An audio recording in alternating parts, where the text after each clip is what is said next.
जय माता दी दोस्तों, स्वागत है आप सभी का एक बार फिर से। माँ भगवती की कृपा आप और आपके पूरे परिवार पर सदा सर्वदा बनी रहे। दोस्तों, अगर आप अपनी लाइफ में नया कुछ सीखना चाहते हैं तो चैनल को सब्सक्राइब जरूर करिएगा। दोस्तों, आज के वीडियो के माध्यम से मैं आपको शास्त्रों में बताई गई बेलपत्र से संबंधित कुछ खास बातें बताने वाली हूँ। और इतना ही नहीं, शिवलिंग पर चढ़ा हुआ बेलपत्र खाने से क्या चमत्कार होगा, आज के वीडियो में ये भी जानिए। दोस्तों, बेलपत्र भगवान शिव को अति प्रिय है। इसके 3 पत्तों में सत, रज और तम तीनों गुणों का वास माना जाता है। वही ये भी कहा जाता है कि बेलपत्र के 3 पत्ते त्रिदेवों के साथ होने के प्रतीक हैं। दोस्तों, ये तो आप सभी जानते हैं कि भगवान शिव की पूजा में बेलपत्र का विशेष महत्व है। जिस घर में बेल का पौधा होता है वहाँ महादेव की कृपा बनी रहती है। साथ ही ऐसे घर में माता लक्ष्मी का वास होता है। शिव पुराण में बताया गया है कि जिस स्थान पर बेलपत्र का पौधा लगा होता है वो स्थान तीर्थ के समान पवित्र और पूजनीय बन जाता है। दोस्तों, यदि आप सावन के महीने में शिवलिंग पर बेलपत्र अर्पित करते हैं तो आपको करोड़ों कन्यादान के बराबर फल मिलता है। बेलपत्र से जहां भगवान शिव प्रसन्न होते हैं वहीं हनुमान जी भी बेलपत्र चढ़ाने से अति प्रसन्न होते हैं। दोस्तों, आज हम बताएंगे कि शिवलिंग पर चढ़ा बेलपत्र खाने से कैसे फायदा होता है। अगर आप मुसीबतों से घिरे हुए हैं, आर्थिक तंगी से परेशान हैं, आप एक बेलपत्र से अपने जीवन की तमाम परेशानियों से कैसे छुटकारा पा सकते हैं। लेकिन उससे पहले आपसे रिक्वेस्ट करती हूँ कि वीडियो को लाइक जरूर करिएगा, दोस्तों को शेयर कर दीजिएगा और अगर आपने अभी तक चैनल को सब्सक्राइब नहीं किया है तो चैनल को सब्सक्राइब करके बेल आइकन जरूर दबाइएगा। दोस्तों, बेलपत्र कोई साधारण पत्ता नहीं है, ये सभी पत्तों में सबसे श्रेष्ठ है और जब ये भगवान शिवलिंग पर चढ़ जाए तो ये कोई साधारण बेलपत्र नहीं रह जाता है, साक्षात भगवान शंकर का प्रसाद बन जाता है। दोस्तों, सावन का महीना चल रहा है और इस बार तो सावन महीने में भगवान भोलेनाथ की विशेष कृपा है अपने भक्तों पर, तो अपने फायदे के लिए ये वीडियो अंत तक जरूर देखिएगा।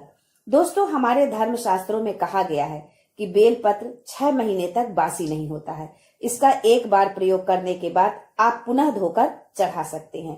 कई स्थानों पर बेलपत्र नहीं मिलता, जहां वहां बेलपत्र का चूर्ण भगवान शंकर पर चढ़ाया जाता है। दोस्तों, जब भगवान शिव की सबसे प्रिय चीजों की बात आती है तो उसमें सबसे पहले नाम आता है बेलपत्र का। ये तो आप सब जानते ही होंगे कि बेलपत्र भगवान शिव को अति प्रिय है और शिवलिंग पर बेलपत्र चढ़ाए बिना पूजा को पूर्ण नहीं माना जाता है। ऐसी मान्यता है कि शिवलिंग पर बेलपत्र अर्पित करने से महादेव अति शीघ्र प्रसन्न होते हैं और अपने भक्तों को मनोवांछित फल देते हैं। बेलपत्र में 3 पत्तियां एक साथ जुड़ी होती हैं, जिसको लेकर कई तरह की मान्यताएं प्रचलित हैं। 3 पत्तों को कहीं त्रिदेव अर्थात सृजन, पालन और विनाश के देव ब्रह्मा, विष्णु और शिव माना जाता है, तो कहीं 3 गुणों सत, रज और तम, तो कहीं 3 आदि ध्वनियों जिनकी सम्मिलित गुण से ओम बनता है का प्रतीक माना जाता है। बेलपत्र की इन 3 पत्तियों को महादेव की 3 आंखें और शस्त्र त्रिशूल का भी प्रतीक माना जाता है। शिवलिंग पर बेलपत्र चढ़ाने से जुड़ी पौराणिक कथा के अनुसार श्रावण मास में जब समुद्र मंथन हुआ तो उससे अनेकों चीजें निकली, जिसमें से एक विष भी था। विष के ताप से संपूर्ण सृष्टि को बचाने के लिए भगवान शिव ने विष को अपने कंठ में धारण कर लिया। विष के प्रभाव से उनका कंठ नीला पड़ गया और पूरा शरीर जलने लगा, जिसकी वजह से आसपास का वातावरण भी जलने लगा। बेलपत्र शीतलता प्रदान करता है और विष के प्रभाव को भी कम करता है, इसलिए सभी देवी देवताओं ने शंकर जी को बेलपत्र खिलाना शुरू कर दिया। बेलपत्र के साथ साथ उनको शीतल रखने के लिए जल भी अर्पित किया। बेल और जल के प्रभाव से भोलेनाथ के शरीर में उत्पन्न गर्मी शांत होने लगी और तभी से भगवान शंकर पर बेलपत्र चढ़ाने की परंपरा है। बेलपत्र चढ़ाने के बाद जल जरूर अर्पित करना चाहिए। ऐसा करने से भगवान शिव को शीतलता मिलती है और उनका आशीर्वाद प्राप्त होता है। दोस्तों, हमेशा ध्यान रखना कि 3 पत्ते वाले बेलपत्र ही चढ़ाना चाहिए। जिस तरफ बेलपत्र की पत्तियां चिकनी हो उसी तरफ से बेलपत्र चढ़ाना चाहिए। इस बात का आपको विशेष ध्यान रखना चाहिए और कटे फटे बेलपत्र को भगवान शंकर पर नहीं चढ़ाना चाहिए। शिवलिंग पर बेलपत्र चढ़ाने के लिए अनामिका, मध्यमा और अंगूठे का प्रयोग करना चाहिए।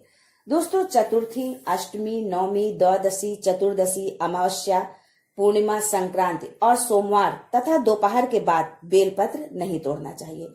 इन दिनों तथा शाम के समय बेलपत्र तोड़ने से भगवान शिव क्रोधित हो जाते हैं। भगवान शिव को कटे फटे बेलपत्र कभी नहीं चढ़ाना चाहिए। इसके पीछे भी एक पौराणिक कथा है। जब भगवान शंकर ने गणेश जी का शीश खंडन किया, तभी से भगवान शंकर ने संकल्प लिया कि कभी भी मुझे खंडित चीज नहीं चढ़ाई जाएगी। तब से भगवान शंकर को कोई भी सामग्री खंडित नहीं चढ़ाई जाती, फिर चाहे वो बेलपत्र हो या अक्षत। यदि आप शिवलिंग पर बेलपत्र चढ़ाते हैं तो आपकी सभी प्रकार की समस्याएं दूर होती हैं। भगवान शंकर के भक्तों को कभी भी आर्थिक समस्या नहीं आती। बेलपत्र को तिजोरी में रखने से कभी भी पैसे की समस्या नहीं आती। धन समृद्धि के लिए उत्तर दक्षिण दिशा में बेल का पौधा लगाना चाहिए। दोस्तों, इस वीडियो का एंड तक आप अवश्य देखना, क्योंकि आज के वीडियो में बेलपत्र से संबंधित बहुत सारी जानकारी आपको देने वाली हूँ। अधूरा ज्ञान हमेशा खतरनाक साबित होता है। यदि आप सच्चे शिव भक्त हैं तो कमेंट बॉक्स में ओम नमः शिवाय जरूर लिखें। भगवान भोलेनाथ आपकी संपूर्ण मनोकामना पूरी करें। दोस्तों, जब आप बेलपत्र को शिवलिंग पर चढ़ाते हैं तो वो एक साधारण बेलपत्र नहीं रह जाता, वो भगवान शंकर जी का प्रसाद बन जाता है, जो कि असाध्य बीमारी को दूर करने में, जीवन में चल रही किसी भी तरह की समस्या को हरने में समर्थ होता है। आइए अब जानते हैं कि शिवलिंग पर चढ़ा हुआ बेलपत्र खाने से क्या होता है। शिवलिंग पर चढ़े हुए बेलपत्र को खाने से सभी प्रकार के रोग दूर हो जाते हैं। वात, कफ और पित्त दोष से छुटकारा पा जाते हैं। ये दोष भी सभी रोगों का कारण होते हैं। यदि आप शिवलिंग पर चढ़े हुए बेलपत्र की एक एक पत्ती सुबह शाम खा लेते हैं तो आप बीमारियों से छुटकारा पा जाते हैं। ये बेलपत्र आपके सभी पापों को नष्ट करने वाला है। गौ हत्या जैसे पाप से भी आपको छुटकारा मिलता है। यदि आपसे कोई अनजाने में भी पाप हो गया हो तो आप कम से कम 2 महीने तक बेलपत्र का सेवन करें। ऐसा करने से आपको पाप से छुटकारा मिल जाता है। बेलपत्र तामस प्रवृत्ति को समाप्त करता है। बहुत से लोगों में तामस गुण आ जाते हैं। बहुत से लोग मांस मदिरा का सेवन करते हैं, जिसके कारण उनके अंदर तामसी गुणों आ जाते हैं। आपका तन मन दोनों अशुद्ध होता है। शुद्धता के लिए आप प्रतिदिन 5 पत्तियां बेलपत्र की खाएं, 3 सुबह और 2 शाम। नित्य सेवन करने से तामसी गुणों का नाश हो जाता है। नकारात्मकता आपके जीवन से समाप्त हो जाती है। दोस्तों, इतना ही नहीं, बेलपत्र खाने से आपका भाग्य बलवान हो जाता है। कैसा भी दुर्भाग्य हो वो सौभाग्य में बदल जाता है। जिस समय से आप बेलपत्र खाना प्रारंभ करते हैं तो आपका दुर्भाग्य सौभाग्य में बदल जाता है। और जब आप सावन के माह में शिवलिंग पर चढ़े हुए बेलपत्र को खाते हैं तो भोलेनाथ के साथ आपको माता पार्वती का भी आशीर्वाद मिलता है। आपका भाग्य आपके अनुरूप ही चलता है। आयुर्वेद में कहा जाता है कि बेलपत्र खाने से रक्त साफ होता है। शिव जी का प्रिय बेलपत्र गंभीर बीमारियों से भी आपको छुटकारा दिला सकता है। अगर आप लंबे समय से किसी बीमारी से परेशान हैं और हर इलाज नाकाम हो रहा है तो आप सावन के महीने में बेलपत्र शिव जी को इस तरह से अर्पित करें। आप 108 बेलपत्र लीजिए और एक पात्र में चंदन का इत्र भी। अब एक एक बेलपत्र चंदन में डुबोते जाएं और शिवलिंग पर चढ़ाते जाएं। हर बेलपत्र के साथ ओम होम जूम सह का जाप करते रहें। मंत्र जाप के बाद भगवान शिव से शीघ्र स्वस्थ होने की प्रार्थना करें।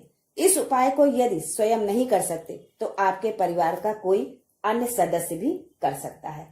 दोस्तों, बेलपत्र का केवल दैवीय प्रयोग नहीं है, इसके प्रयोग से सेहत से जुड़ी तमाम समस्याएं चुटकियों में समाप्त हो जाती हैं।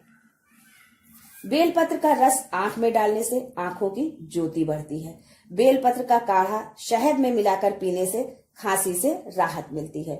सुबह 11 बेलपत्रों का रस पीने से पुराना सिर दर्द ठीक हो जाता है। दोस्तों, यदि आप मुकदमे या किसी विवाद में फंसे हैं और आप बहुत प्रयास के बाद भी छुटकारा नहीं पा रहे तो ये उपाय एक बार अवश्य करिए। रामचरितमानस के उत्तर कांड में राज्याभिषेक तक जाएं। राज्याभिषेक के समय शिव जी ने श्री राम की जो स्तुति की है उसका पाठ करें। उसके पश्चात पूरी श्रद्धा और विश्वास के साथ राम स्तुति का पाठ करें। आपकी संपूर्ण बाधाएं भगवान शिव दूर करेंगे। यदि संभव हो तो आप ये पाठ शिव मंदिर में करें तो अतिशीघ्र चमत्कारी लाभ मिलेगा। दोस्तों, यदि आप संतान सुख से वंचित हैं, अनेकों उपाय के बाद भी आप मायूसी हैं, तो इस सावन महीने आप यह उपाय अवश्य करें। एक पात्र में गाय का कच्चा दूध ले, उसमें एक एक बेलपत्र डुबोते हुए शिवलिंग पर चढ़ाएं। हर बेलपत्र चढ़ाने के साथ ओम नमो भगवते वासुदेवाय का जाप करें। तत्पश्चात महादेव से संतान प्राप्ति की प्रार्थना करें। भगवान भोलेनाथ आपकी मनोकामना अवश्य पूरी करेंगे। शिवलिंग पर चढ़ा हुआ एक बेलपत्र खाने से आपकी इच्छा की पूर्ति होती है, आपकी सभी इच्छा पूर्ण हो जाती है। दोस्तों, ये बात बताने योग्य ना है, फिर भी मैं आपको बताना चाहूंगी कि यदि आप नियमतः 6 महीने शिवलिंग पर चढ़ा हुआ बेलपत्र खाते हैं तो आप भूत भविष्य वर्तमान तीनों को देखने की सिद्धि प्राप्त हो जाती है। आप अपना और दूसरे का भी भविष्य देख सकते हैं, लेकिन इसका प्रयोग किसी का अहित करने के लिए नहीं करना होता है। बड़ी से बड़ी साधना आप कर सकते हैं। शिवलिंग पर चढ़ा बेलपत्र आप खाते हैं तो बड़ी से बड़ी साधना छोटी हो जाती है। शिवलिंग पर चढ़ा बेलपत्र खाने से मंत्र शीघ्र सिद्ध हो जाते हैं। कलयुग में भगवान शंकर ने जो मंत्र कीलित करके रखा है वो शीघ्र सिद्ध हो जाते हैं। यदि आपका बच्चा आपकी बात नहीं मानता, चिड़चिड़ा है, पढ़ने में मन नहीं लगता, माता पिता को मारता है, झगड़ता है, नजर बार बार लगती है, मन उसका शांत नहीं रहता, तो लगातार 4 सोमवार तक शिवलिंग पर चढ़ा हुआ बेलपत्र उसके मस्तक पर रखें। ऐसा करने से इन सब से छुटकारा मिलेगा और बच्चे का विकास बहुत अच्छा होगा। ऐसा बालक माता पिता की किसी बात का उल्लंघन नहीं करते, वो भगवान शिव की तरह ही भोले हो जाते हैं। लेकिन शिवलिंग से बेलपत्र उठाने से पहले शाद अवश्य ले लें और अपने बच्चे का नाम भी अवश्य लें। यदि आप 9 ग्रह में से किसी भी ग्रह से पीड़ित हैं, शनि, राहु, केतु, तो इन ग्रहों की पीड़ा से छुटकारा पाने के लिए शिवलिंग पर चढ़े 5 बेलपत्र आपको खाना है। ज्यादा दिन नहीं, बस 1 महीने तक खाना है। आप खाकर देखिए, आप जिस दिन से खाना शुरू करेंगे आपकी 9 ग्रह की पीड़ा दूर होना शुरू हो जाएगी। दोस्तों, आप अपनी सामर्थ्य के अनुसार बेलपत्र खाइए। ये नहीं कि हमने 5 बोल दिया तो आप 5 ही खाएं, आप 1 खाएं, लेकिन नियम से। यदि आप खाते हैं तो आपका शरीर पवित्र हो जाता है, आपकी वाणी शुद्ध हो जाती है, आप जो बोल देते हैं वही सत्य हो जाता है। आज के लिए बस इतना ही। दोस्तों, मिलते हैं अगले वीडियो में, तब तक के लिए हर हर महादेव।